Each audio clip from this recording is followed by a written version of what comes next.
I will just start by introducing. I'm Melissa Baker, and I am your moderator for this afternoon for our Kappa Fest conversation. We are at the end of the month of March. First quarter is over, and I don't know about you all, but it seems like, as your mother used to say, time waits on no one, and it is quickly showing you who's in charge. So we're in the end of our first quarter, looking forward to spring, and what better way to end the month and have a conversation today about women's history, but to talk about women in nonprofits. Um, the purpose of our Kappa Fest conversations are really to give an opportunity for both stakeholders, regardless of whether you're in government, private, um, nonprofit organizations, a community stakeholder with interest in this work, or in academia or students. We really want to be able to provide information that allows our community members to have access to subject matter experts. But also a lot of times in the work that we do, we are often not surrounded by people who have diverse backgrounds and areas of interest. So this is really an opportunity for us to offer that. And today I'm introducing our guests are Dr. Bambi Gaddis and Rachel Johnson. I will in a moment have them give their own bios because I think no one can tell their story better than themselves. But before we begin, I am just going to ask, we'll use the chat feature. I've learned that Zoom actually did some updates, but we've been able to correct any challenges they have. So participants can actually drop in the chat any questions or comments they have as we begin our conversation, and we'll stop in time enough for folks to do that. But I like to say it's very organic. So in real time, if there's something you want to share, we'll be keeping an eye on the chat. So we will start first with who's in the middle of my screen, Dr. Bambi Gaddis. Bambi, I'm going to call you Bambi, but anytime somebody has a doctor behind their name, a PhD, got to give honor to that. So good afternoon and welcome. Yeah, good afternoon. So I appreciate this invitation. I'm also looking forward to hearing more about the history of Kappa Fest. Mm-hmm. Kappa Fest. Mm-hmm.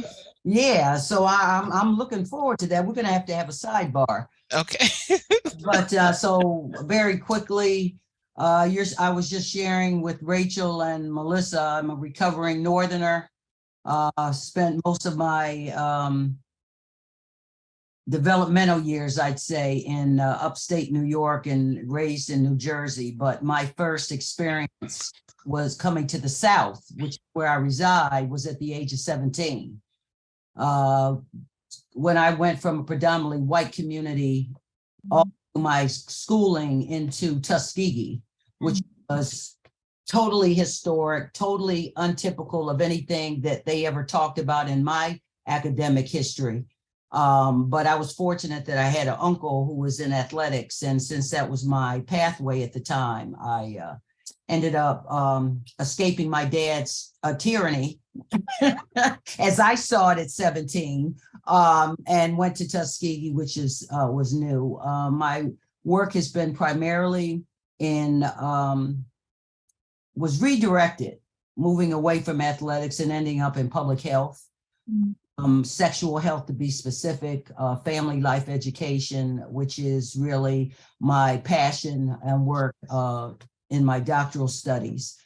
I'll say in closure that I ran an agency, the South Carolina HIV Council, which I was, I say co-founder, and that's another part of my history, but we survived for 27 years. And we made the very difficult decision in September of 2021 to close operations.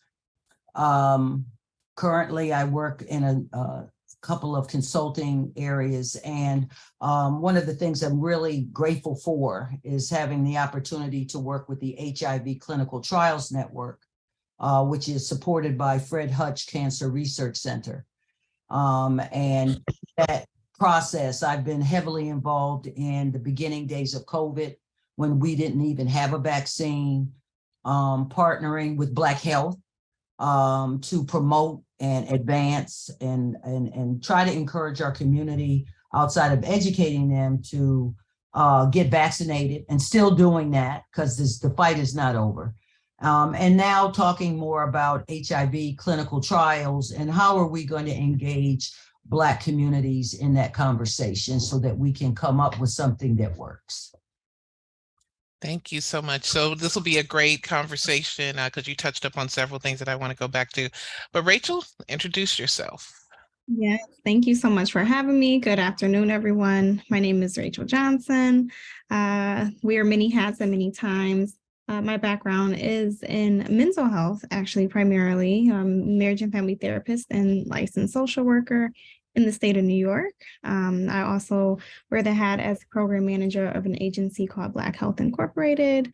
I have a background in maternal health as a doula and doula trainer more recently. My work has always been rooted in community-based nonprofits, in particular Black community-based nonprofit agencies, which has prompted the work as an organizational consultant and middle management coach because of some of the experiences from kind of doing that community-based work. And so, working in community-based nonprofit organizations and kind of being kind of moving up the ladder from direct service work and spending a good amount of time in middle management and now doing executive leadership work really has told the story, and now being a consultant on the outside. So really have been able to see a full 360 view of nonprofits and community-based organizations. I'm located in Syracuse, New York, where it's still trying to figure out what kind of weather they want to settle on here. But I'm just happy to be here and excited to be in the conversation. Thank you so much. Thank you. So let's just get started because there's a few questions that I want to ask, and I feel like both of you, it was very intentional how the guests were set up because I think the aspects of the legacy and the history of the work that Bambi has done, and then having this young woman that I know the work that she's doing, and so often we don't see young people highlighted, but I think the conversation about where is Rachel starting and where Bambi has come from will be beneficial to our audience. But I also know that we learn so much just from each other. So let's begin. I think that when we talk about, as we're talking about Women's History Month and women in leadership, especially as it relates to nonprofit, one of the things we were saying before we got started a few moments ago is just the history of women and their response to the needs of the community. And I think often a lot of times what we see in the nonprofit sphere is you see it's mostly at those larger tables men. So let's talk a little bit about why nonprofit work. What is it that drew you to the work? I think that's probably the first question I think that we can start with. And Bambi, you want to start? Well, I was thinking that I should have back to what woulda, shoulda, coulda. If I had known someone like Rachel back in the day, I probably would have had some counseling. My daughter is a clinical social worker as well, and so she could not do therapy with me. But I would think that that is a resource that I think that certainly people in leadership, women in leadership, really need to have as a support system, because I think one of the first thing that comes to mind is it's very hard for us to find mentorship. Most of my mentors, unfortunately, have been men in leadership. I have been very intentional about seeking out persons that look like me, but I was not successful. It was even to a point where women would say to me that what I saw in them that would help me maneuver in the position I sat in, they were very much tied up into my degrees. They were tied up in the fact that I had a doctorate. And they would say, well, I can't mentor you because, and my response to them would be, this is not about level of education. It's about skill sets. It's about experience. And the fact that I see something that you possess, that I need to be a steward or to be under a shepherd, if you will, but they could not get past that. And so I think that's one of the experiences that I think when you're on a pathway and you can't find someone who looks like you to be have an affinity to, that doesn't impact at some point how we maneuver through critical issues and times and spaces. And so what led you to the space of public health? What I mean, it was just the pure data. I mean, pure essence of back when so let me divulge. In September of this year, I'll be 68 years old. I am in one lifetime fortunate to be a mother of a 42-year-old, 2 grandsons, and 2 great-grands now. And so when I started the agency with a few good and faithful servants, the numbers were predominantly white gay men. But our question was, what are we going to do when it is a Black epidemic? And the numbers were not being supported by the surveillance. I mean, personally, I think the surveillance was misguided because they just weren't looking at us, but that's another conversation. But it was purely the numbers that were currently in play and us saying, what are we going to do? How can we be proactive in developing an organization that's going to be ready, willing, and able to address HIV as, and at that point, it was just HIV, before it becomes an issue. So the passion, the drive was purely about wanting to fulfill a need that we saw coming, and knowing that more than likely the system would not support us in meeting the need. So we had to be about the business of starting it and maintaining it and driving an agenda on our own. Thank you. Rachel, you want to speak to what led you here?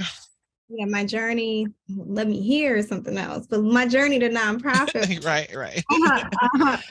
Is it was a very similarly always passion led, right? Which is, I think often when you find particularly women in leadership and in nonprofit sectors, it's always based out of some sort of personal connection to the work and or passion led. And for me, when I was in school and I had always worked in the community and I was going through, one of the things that I knew was that I was not serving the people that I wanted to serve, and that I wasn't on the ground the way I felt like we weren't. At that time I started my career in mental health, and I knew we're not serving Black folks, and so where Black folks at?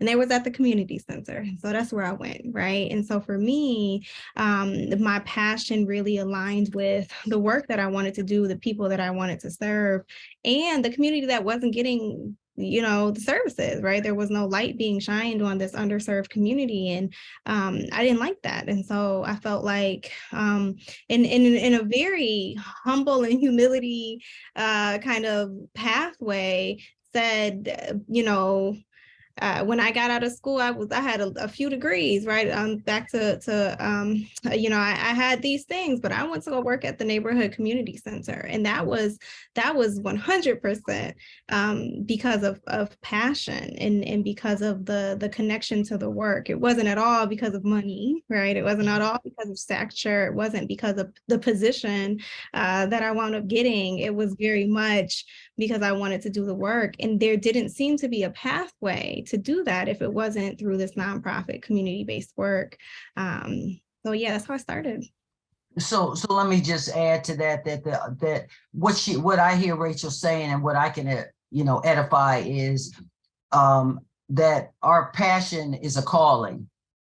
Everybody doesn't want to do this work, so let me be clear. When and at some point you end up asking yourself, if not me, then who? And you have to keep answering that question when especially when politics and pressure are coming forward. You have to constantly ask yourself, especially for women, because they come up with all kinds of reasons why you should not be the one. And so that leads me in. So let me ask you, so what, that was going to be one of the next question is like, what are the factors that impacts a woman's ability to lead? And so just in like speaking from experience, what are some of the things that y- I mean, you kind of listed a few of them, but is there something specific that stands out to each of you? I mean, I'll use the term right now, emotional intelligence. Mhm. First, you have to be self-aware. You have to really get into why you're doing this. And I think Rachel spoke to it when she said it wasn't about the money, it wasn't about the fame and glory, it was about fulfilling a need. You're knowing your purposes should be real clear, and you need to be real honest about that. If you're just seeking some glory, you're picking the wrong, especially when you are in a health disparity issue or you're in a area that's controversial. Right now, controversy is working in reproductive justice. Mhm. You know, right now, still HIV is in that realm. So being clear, being able to regulate yourself and know when to say when, know when to move forward, and know when to stop. Feeling empathy for people. If you're in it just for the wrong reasons, you have a real hard time putting yourself in the shoes of somebody else.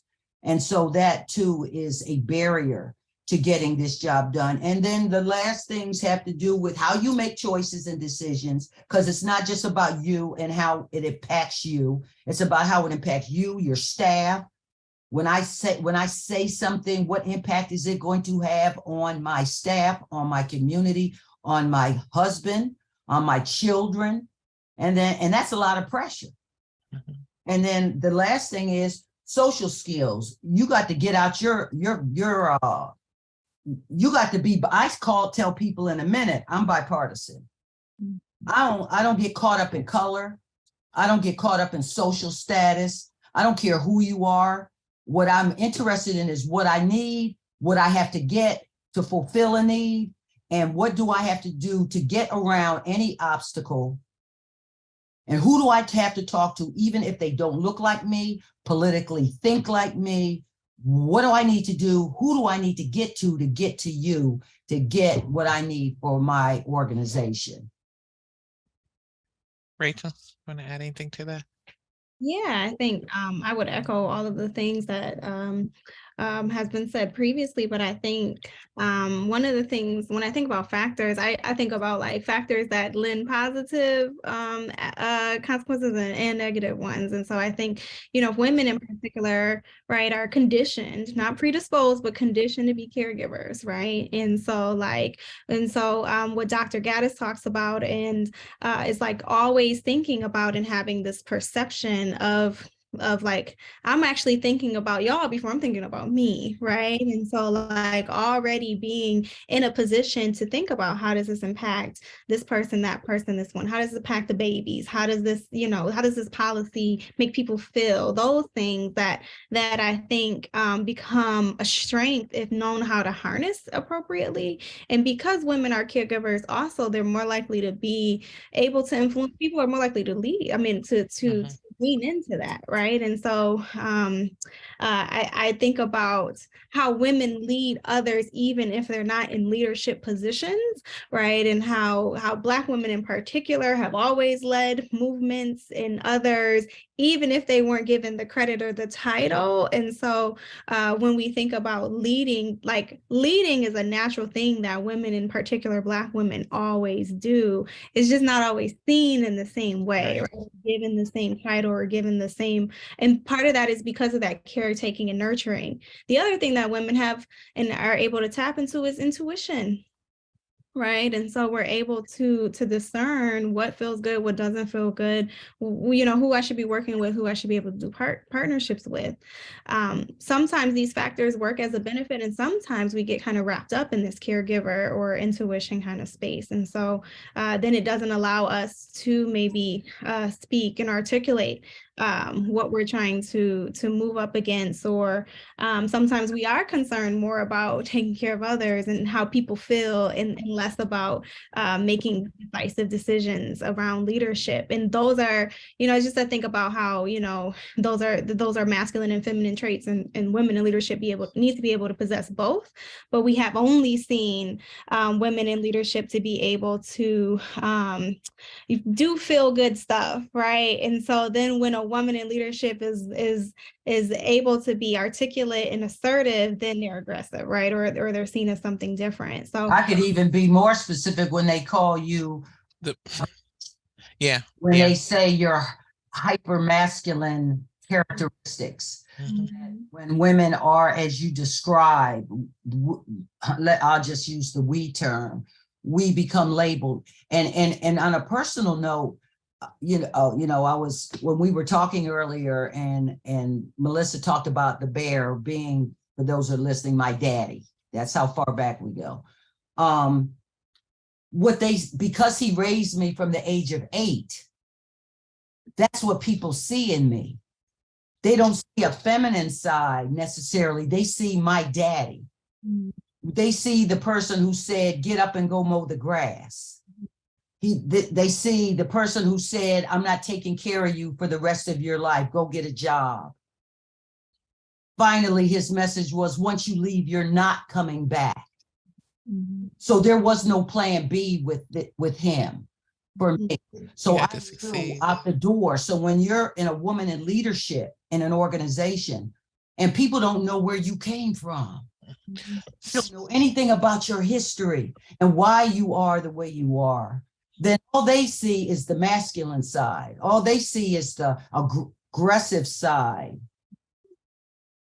You can't explain it to every person. So you just have to move forward and stay focused on the vision.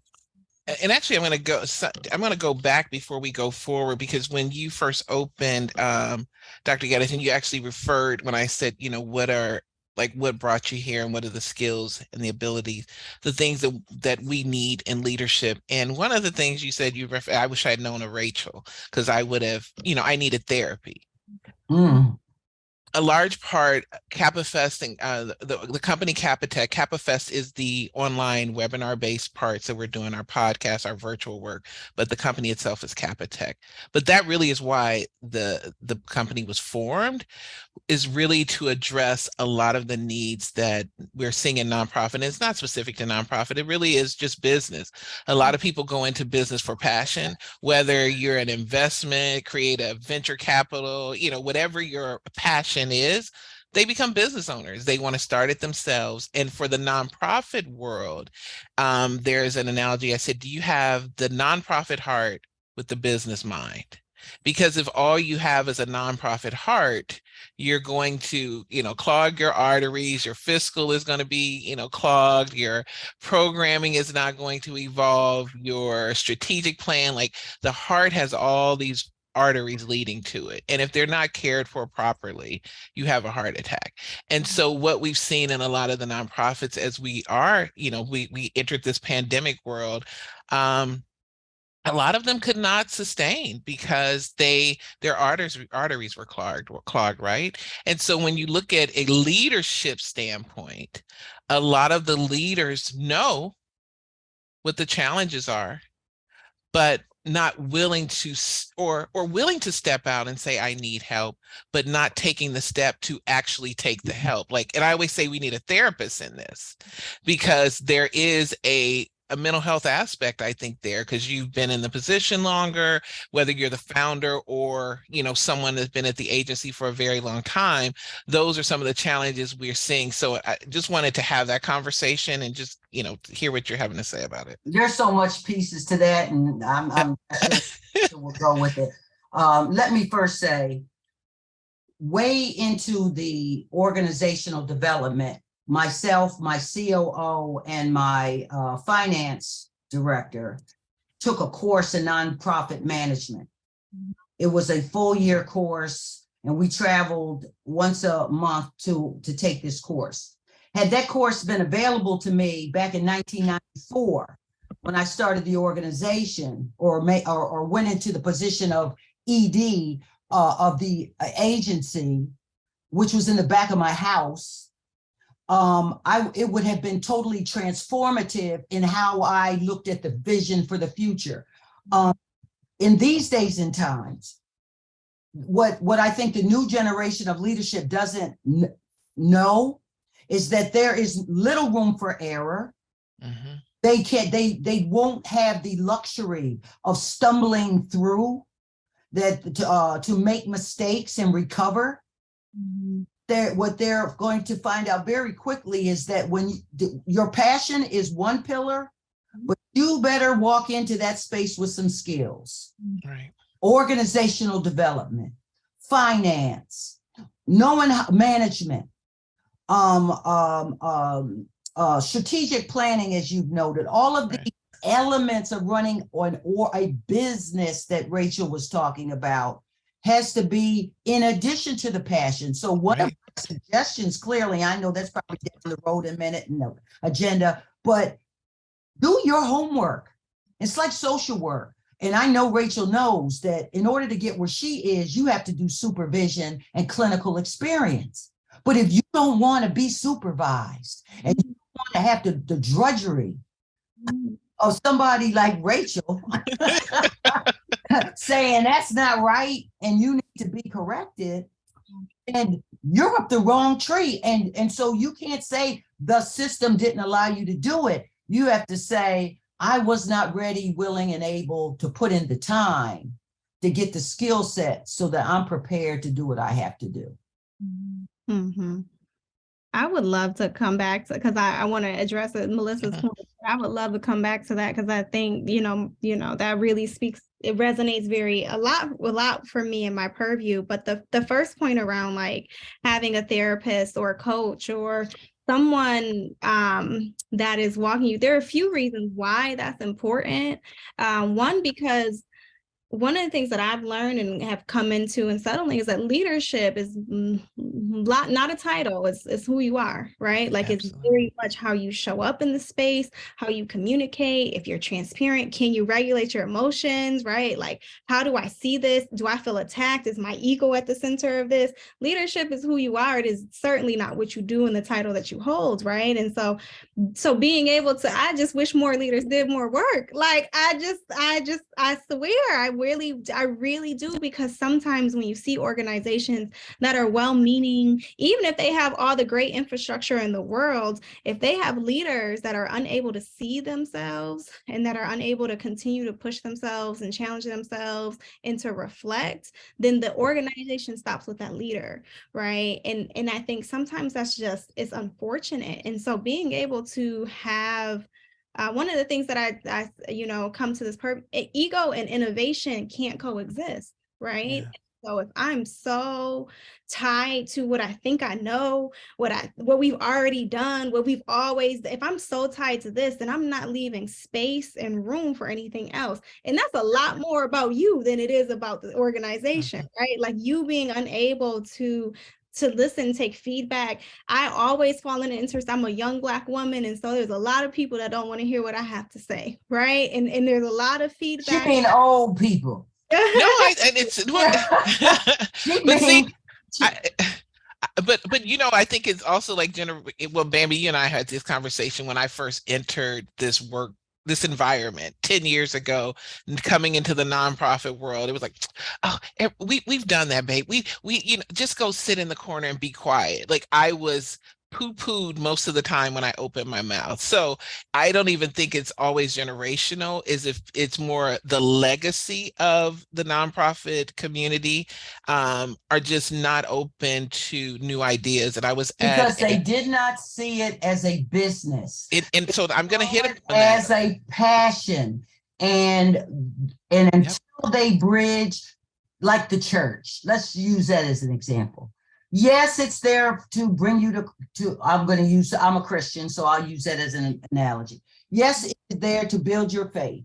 Yes, the church is there to help you better understand the word and how that relates to our everyday life and to bring people to Christ. Mm-hmm. However, the church is a business. Absolutely. They got to keep lights on, ministries, et cetera, et cetera. And folks that don't tithe don't get that. Mhm. It runs purely on spiritual energy. It doesn't. So these nonprofits do not survive, and I ask new folks all the time who want to start organizations. I say, what is your product? What is your product? What makes your product different than anybody else? Who are your competitors? Where do you sit in a partnership with people? Blah, blah, blah, blah, blah. You, and then, and when they say, oh, well, I'm banking this process, I'm like, no, you cannot fund the work that needs to be done out of your pocketbook. Yeah. Or your pocket. If you can't sell your product and you don't have the skills to write grants to support the work of your organization, maybe you're not ready. Or, right, even more so, it's about, I don't have to know everything. As somebody that transitioned, and it was an emotional process for me to transition into being a business owner, right? Because I had never seen, I never wanted to be, CEO. I still don't call myself CEO of anything. I never wanted to be an entrepreneur because there was all of this stuff there that I was like, that's not me. That's not. But also, one of the things that I recognize very much so is that I don't have to know everything, but somebody else does, and I need to be Come able on now. Amen. to allow other folks to do that. I'm a big part, get somebody else to do it. Okay. Because I'm you, and that's where the ego, and that's when you lead with, you come into the work with passion, and that means it's tied to ego, right? But at some point in time, because if you just want to do passion, you could volunteer, go be, you could do a project, but do you want this to be a project, or you want this to be a legacy, right? And we have to pay for it. Sometimes we have to pay for expertise. Yes. Yeah. But I think that's the part, that's the, and expertise has to evolve. And so really that's what, it's not just you're paying for it, but is your accountant from 1987 the accountant that you should still have at your table in 2020? That's another workshop. But I'm just, but when you say pay, it's one thing, because a lot of people are paying for services, but has it evolved with where the business needs to be? Well, I was addressing, when I said that, let me make sure I'm perfectly clear. You're right. When I was speaking to that, I was speaking to Rachel's observation of her as a consultant. Okay.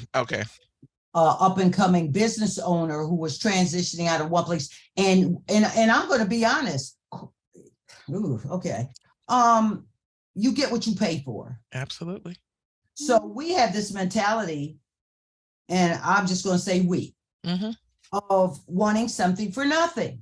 When we have Black excellence, people who have a knowledge base and experiences and skills that we need to get to make our businesses stronger, we should walk in there saying, how much do you charge?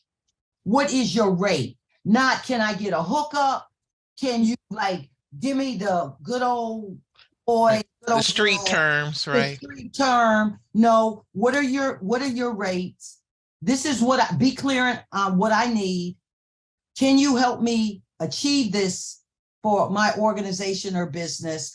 And how much do I or the organization have to invest in you to get your time? And I always lead with, I'm interested in commissioning you, because I always know that folks, especially if it's someone that's kind of a standalone consultant and you know them or you found them through someone, it's like I just start with that. So they heard up front that this is a paid gig and we can move forward. But I totally agree with not always looking for someone in the meantime to help me do this for free. So no, definitely acknowledging I'm that. about to ask, I'll get some mentorship from Rachel, because running an that's part of the bridge. When you run an agency, nonprofit, for 27 plus years, right? And then you find yourself, because by the way, I've talked to enough nonprofit directors that when I asked them, did you have a contract? Mm-hmm. Did you have a retirement plan? What was your plan B? Most of the EDs and CEOs that I talk to have no contract. They have no retirement plan. They have no pension. And when they leave that space, they're looking at a desert. And what she's been referring to in her work is how do you get these folks to accept the fact, one, that you're going to have to go at some point. You cannot sit. And that's why a lot of nonprofit directors sit in them seats because they don't have a clue how they're going to eat. Oh, that their houses are not paid for. They have no retirement or pension. They have no idea what they're going to do. So they sit in those seats and innovation is to going. fund their life. And in the meantime, community and the organization And not their evolving. staffs are like, oh my God, could you go? Could you leave? And you hear these stories about, I thought they were going to leave. I thought they were retiring. And here they are back again. Yep. But nobody knows the why. And I'm just saying, as a person who sat in that seat, I had, in addition to the realities of maintaining this nonprofit of a 27-year legacy, I came to grips with, we served our purpose. We gave it 100. And if all of these entities believe that they got it covered, they cover it. Because I yield. Let me ask you a question. So, and Rachel, I don't know if you can go back if you want to respond to that, but I hear what you're saying around, you just kind of a nutshell of what is happening to nonprofits. You have people that just won't go. But I think that that's not necessarily a woman specific, but I think for women in leadership that are in that place, that are more likely to may not have a husband, a spouse, a partner, or someone with those benefits of the site. Like, what does that look? I think women are more likely to be in those positions as opposed to the men who I feel like are kind of taking care of themselves in that space. And so, I think that's something as women in leadership, we really need to focus on that business model and the things that clog the arteries, both professionally or now in your personal life. And it goes back to that trauma of who you bring to work. So if you don't have a retirement plan, if you don't have, that's your strategic plan for life. So that requires you demand it. And if I could go back in time to 1994, even though we started with $20,000, it was my salary, David Kelly's salary, and the operational budget. Not work in a position for the length of time that I did with no contract, no retirement plan, and no vision for the future. I will not do what I did again. And if my board of directors, if your board of directors is not willing to have that real conversation and give you some form of protection, especially when you're a single Black woman of color running an organization and doing it well, then that means I need to look elsewhere. I need to revisit the plan because they deserve to be protected. Yeah. Rachel? And I want to talk a little bit about what it looks like when we have women in leadership that are not protected, that are stretched thin, that come in with burnout and scarcity mindset, that are working. So what I have been able to kind of see, even in the middle management, is like, what does it look like from a purview of a staff to be following a leader, and a Black woman leader that is not doing well for herself, right? That is not being able to set boundaries, that's burnt out, that doesn't have this, that's holding on to power and ego. And how, again, leadership is who you are. And if you're a leader, then you're not doing well, then the organization is not doing well either. And when Melissa talks about clogged arteries, this was a moment for me when I said, you know what, I should have chose something different.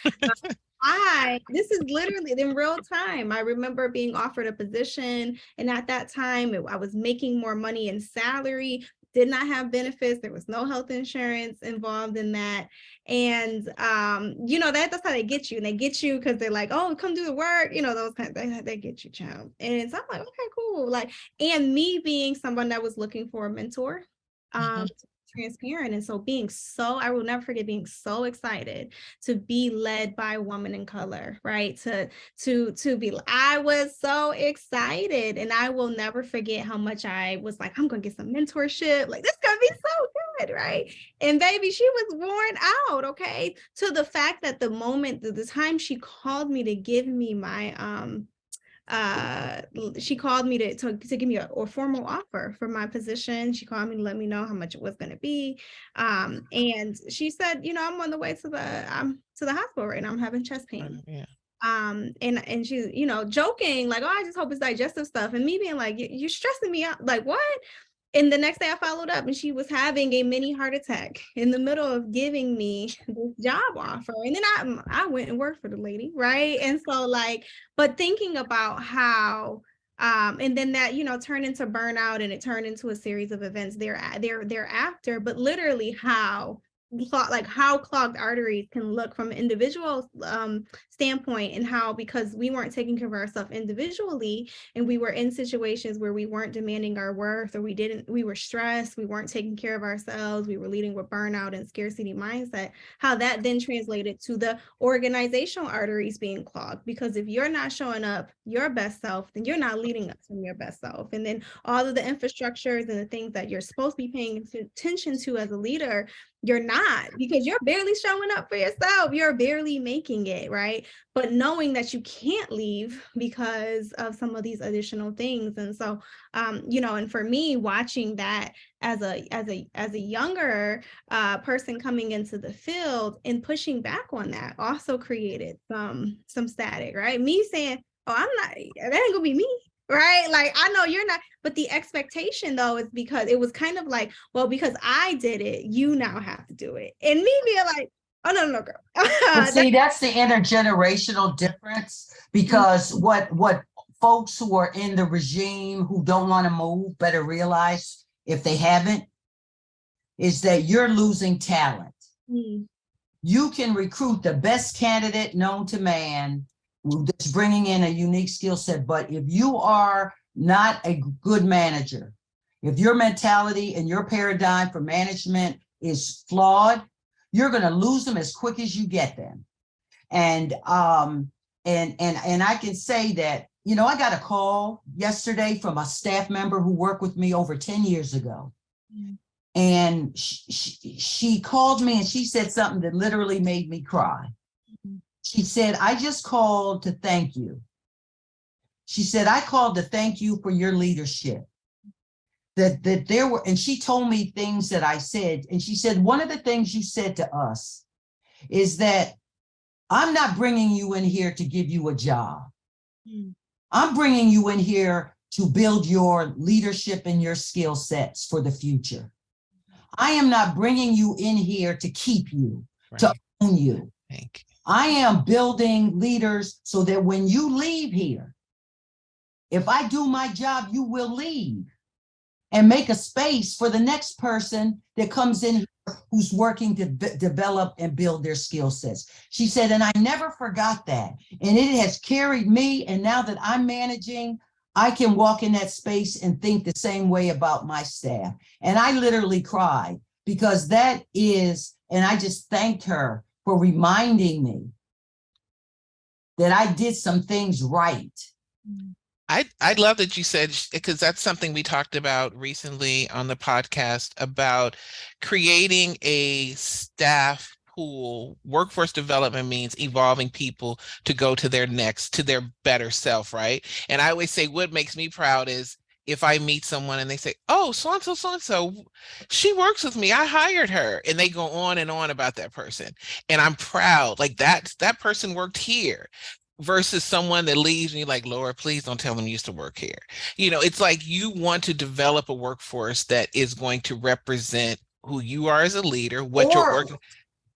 Or what about when you're losing staff one day after the next, you have someone walking out the door. As a leader, wake up. Something's going on. Something's going on in your system when you have young, old, traditional, strong leadership and talent walking out the door and saying, I can't take it anymore. It is not them, it is you. And that's a HR, and I mean, we have to reimagine what managing humans look like. It's a different time.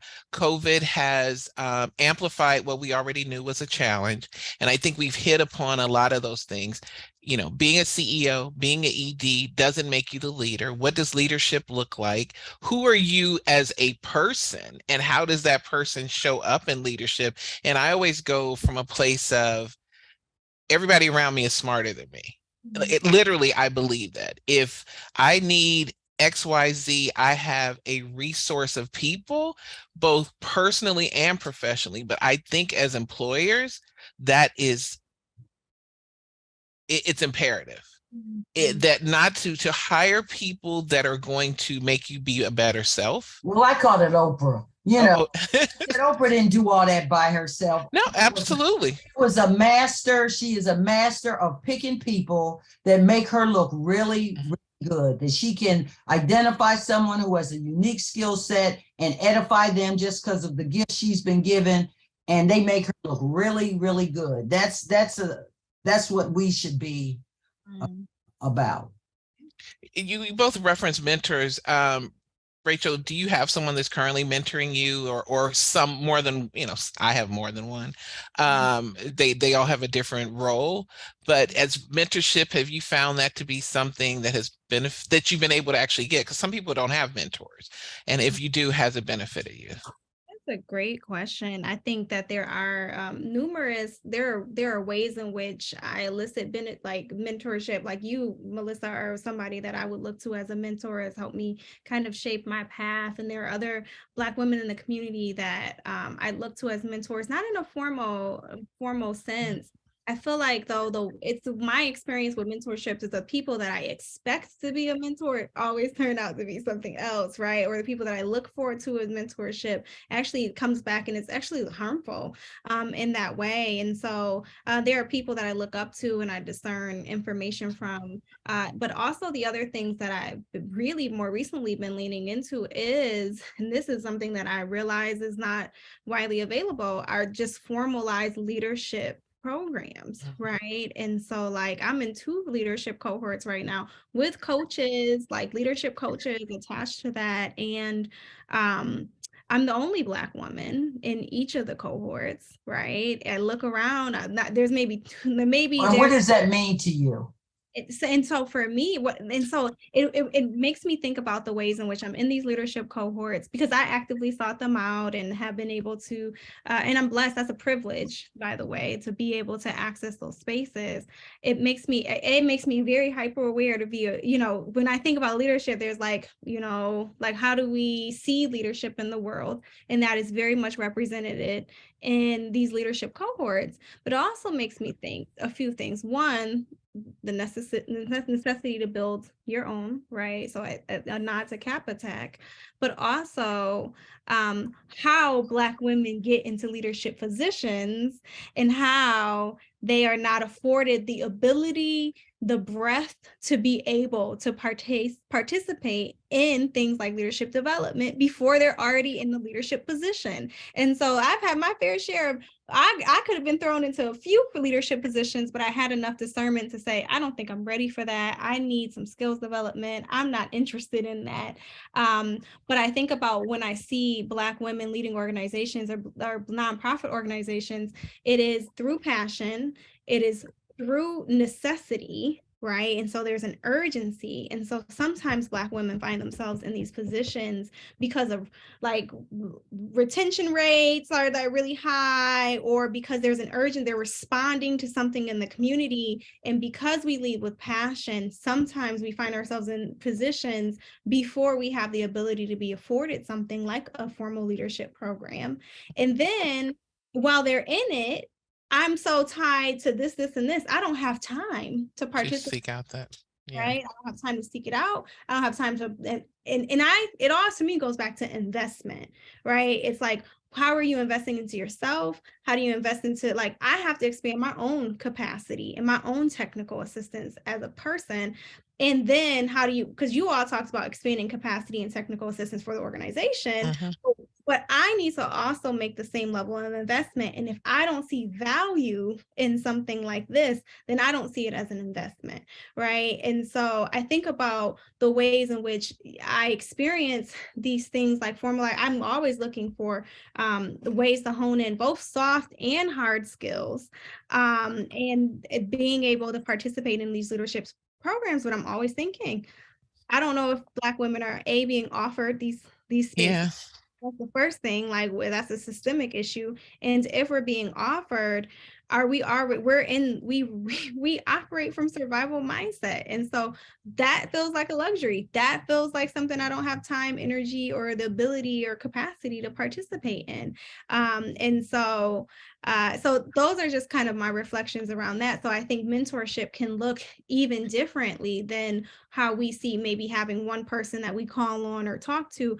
I think that there are ways, communities, right? I try to join nonprofit communities, Black nonprofit communities all the time, just so that I feel like we're all kind of speaking the same language. So I would offer that mentorship for me has been the formal way of mentorship, and also seeking out other additional opportunities.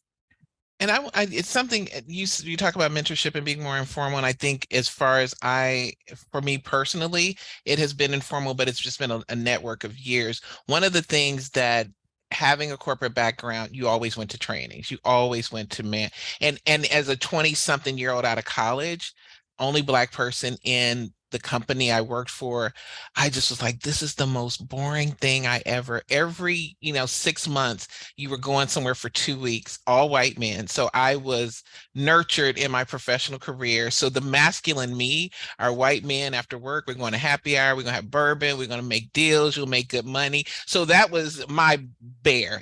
My father was more of an educator, but in a corporate work environment, I had to learn how to play with white boys And because you both are saying something that I'm struggling with.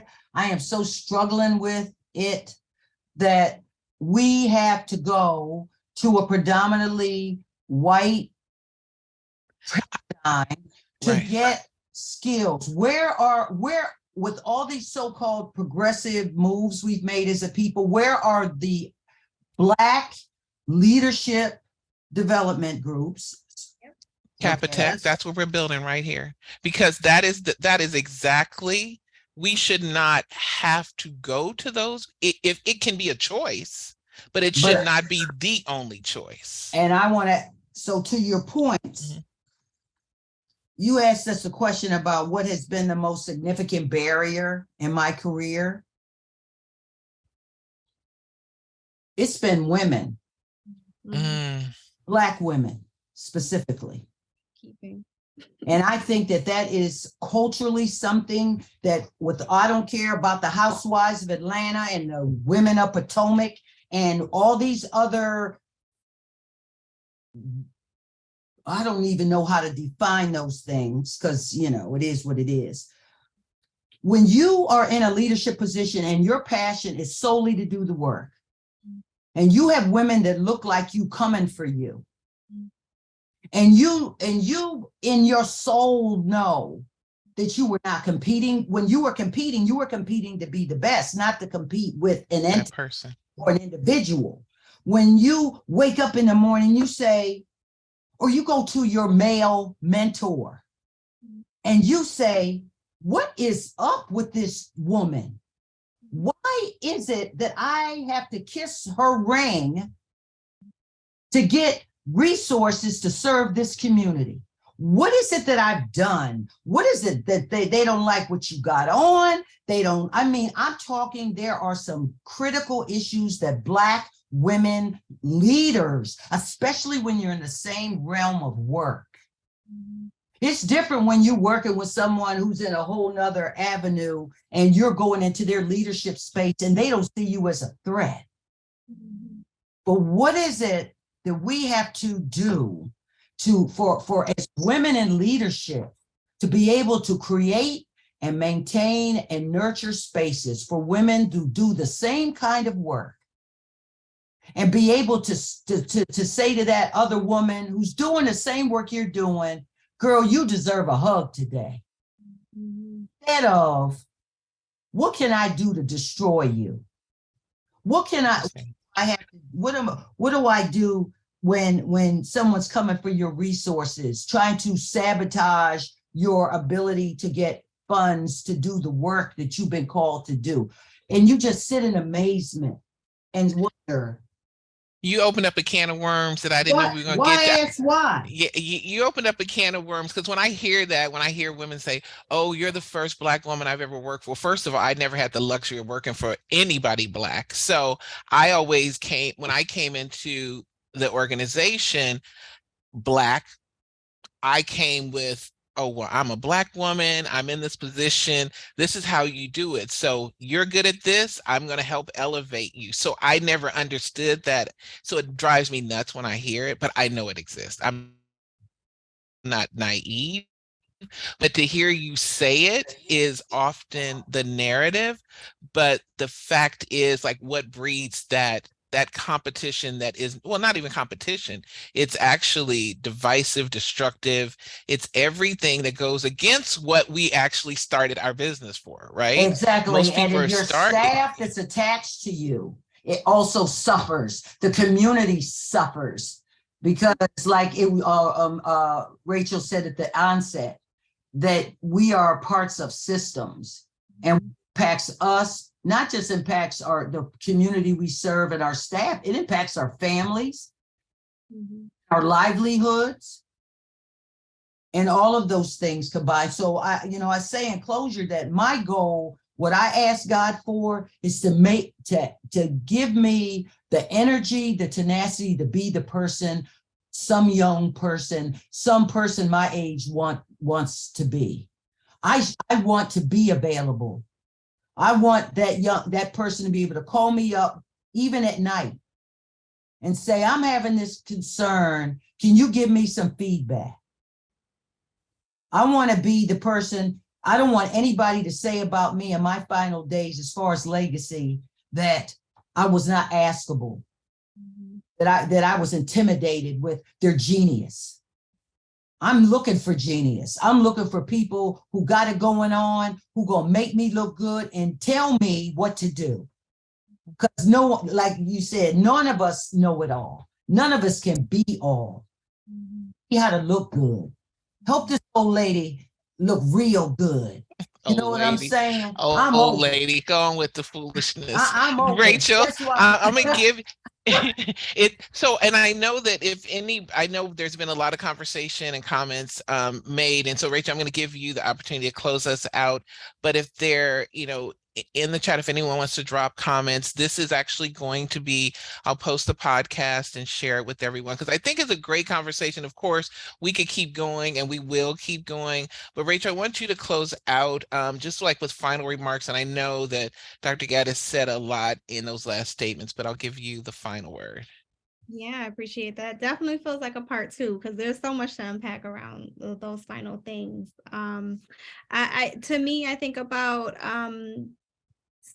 I think about leadership just as an energy exchange, as a process of energy, and how you need energy renewal, and just I just think about, like, be a good person, like, like really, if you focus on development from an individual level, then that will shine through at a meso level and a macro level. Like, people will see that, and the times in which I've been in situations where maybe it's been harmful, or people have been trying to attack my character, or just not working with me. One of the things that has always been true, that people know my reputation, and it speaks for me. They know the work. And if we can stay grounded and focused on the work, and not just the work of doing, but the work of being, that really will shine through. And so I'm excited. I think we are in a different age where we're starting to pull out, okay, well, there's no technical assistance for Black people, and Black women in particular. We need to invest in consultants. We need to invest in these things. And I think we are kind of headed into a season where we will see something different for Black leadership in particular. And so I'm excited to be a part of that. Thank you so much. So, ladies, I want to thank you so much. And as they always say, we'll continue offline with our next conversation, so that we can continue this conversation, because what I know, there's a ton of things that we didn't even get a chance to touch upon, but what you all are leaving me encouraged because I see my lovely sister here who we have lots of conversations, and Bambi knows I feel the same way about her that she does about me, but I do know that you are willing to learn. You've taught me a lot. And for Rachel, the same thing. It's like, I look at this as a mentorship. These relationships are not just girlfriend sisterhood, but I'm learning from each of you. And I just want us to continue that narrative because there's a lot of women like us, and looking forward to bringing us all together when we do our summer soiree and watch Bambi say, "What is this?" Yeah, She gonna what's beat me that? exactly. So we'll have that conversation. I just put it on the calendar and show Right, up. exactly. You got a date? Well, I'm gonna give you the date. Have a good one, ladies. Thank you so much Okay. to our Take care. participants. Have a good one. Bye, Rachel. Nice to meet you. Likewise.